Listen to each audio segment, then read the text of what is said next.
एक हरे भरे तालाब में एक नन्हा सा मेंढक रहता था जिसका नाम मोती था। उसका रंग सब्ज नहीं बल्कि हल्का सा चमकदार सफेद था, जैसे किसी ने उस पर चांदनी छिड़क दी हो। इसी वजह से सब उसे मोती मेंढक कहते थे। मोती बहुत तजस्सुस भरा मेंढक था। एक दिन उसने सोचा, मैं हर रोज इसी तालाब में टटर करता हूँ, क्यों ना आज दुनिया देखूं। यूं वो छलांग लगाता उछलता खुशी खुशी तालाब से बाहर निकल आया। सबसे पहले वो एक फूलों के बाग में पहुंचा। ततलियां रंग बरंगी उड़ रही थीं। एक नीली ततली ने हंसते हुए कहा, कहाँ जा रहे हो छोटे मोती?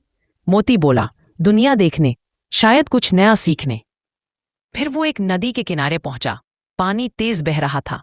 मोती ने एक लकड़ी का टुकड़ा देखा और उस पर चढ़ गया। नदी ने उसे दूर, बहुत दूर बहा दिया, एक गांव के बच्चों के पास। बच्चे हैरान हो गए। अरे वाह, ये तो चमकता हुआ मेंढक है। उन्होंने मोती को प्यार से पानी में वापस छोड़ दिया। मोती ने वापस तालाब का रास्ता पकड़ा। रास्ते में उसे एहसास हुआ कि दुनिया कितनी बड़ी और खूबसूरत है। जब वो वापस आया तो सब मेंढक उसके इर्द गिर्द जमा हो गए। प्यारा। और इस दिन से मोती हर शाम अपने दोस्तों को अपने सफर की कहानियां सुनाता था। चमकते चांद की रोशनी में 64 वाले गर्व बे